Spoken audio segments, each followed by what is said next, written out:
Ce matin, dans les journaux de l'Empire québécois, déclaration du colonel retraité Pierre Saint-Cyr, qui a représenté les forces armées canadiennes et en Russie et en Ukraine, qui fait une déclaration à l'effet que c'est sûr qu'à l'heure actuelle, il est important de noter minutieusement tout ce qui se passe en Ukraine du côté militaire afin de bien documenter les crimes militaires. Les crimes, pas militaires, les crimes. De noter les coupables pour les passer en cours éventuellement quand ce sera le temps. Et possible. Bon. Mais vois-tu pas que dans le même petit encadré, il y a le major retraité, Michael Boire, qui, lui, verse du côté de la désinformation de tous les protagonistes, incluant la désinformation de la Russie, de l'Ukraine et même de l'OTAN. L'OTAN désinforme parce que c'est une organisation politico-militaire. L'OTAN, l'organisation transatlantique, là, Nord. Bon. Écoute, il va même jusqu'à ajouter, écoutez bien ça, c'est sûr et certain que les Ukrainiens ont aussi commis des crimes. Ah ouais! Alors là, José, ça commence, d'où le sujet à débattre. Il y a un agresseur qui rentre chez vous, puis qui veut t'en maudire toute une. Te laisser seulement la peau et les os, si tu es encore en vie quand il va ressortir. Mais là, il ne faut pas que tu commettes de crime. Sais-tu qu'est-ce que ça m'a rappelé? L'histoire très particulière de Micheline Vaillancourt à Québec. De procès dans lequel j'étais le psychiatre expert. Puis on n'était pas beaucoup, hein? On n'était pas beaucoup de monde à la messe au niveau des témoins. Le conjoint de Micheline Vaillancourt, gros gens comme devant, ça fait des années qu'il abrassait, il croisait les doigts, poussait dans l'escalier, sur l'affaire. Il lui disait, si tu t'en vas, m'a te retrouvé, puis je vais te faire la peau. Bon, c'était clair.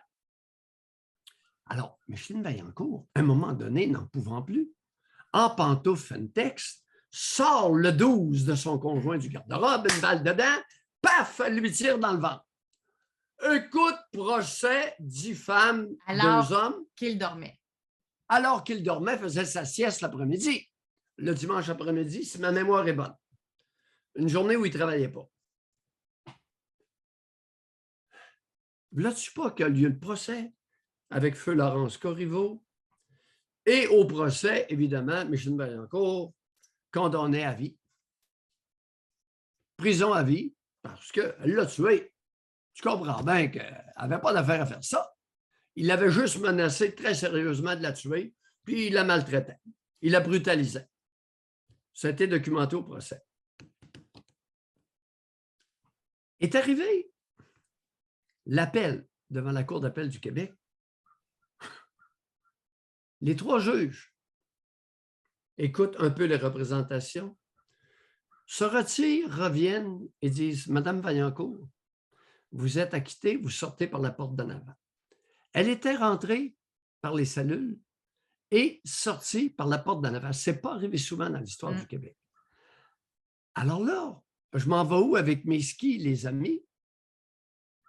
Je m'en vais où avec mes skis? Vous savez, 2 poids, 2 mesures. Quand vous agressez quelqu'un, venez pas vous plaindre qu'il a commis des crimes contre vous. Vous voulez le tuer. Vous voulez le détruire. S'il vous plaît, un peu de décence. Et à ceux qui se portent à la défense, évidemment, de la pauvre Russie qui est en train d'en manger une. Oh, José, soit dit en passant, as-tu lu Loïc en fin de semaine, Loïc Tassé? Il est allé dire, il est allé écrire que personne n'avait prévu la déconfiture de la Russie. On va lui donner un abonnement. Oui. Il faudrait que Jean-François lui mentionne qu'il a avantage d'écouter notre tribune.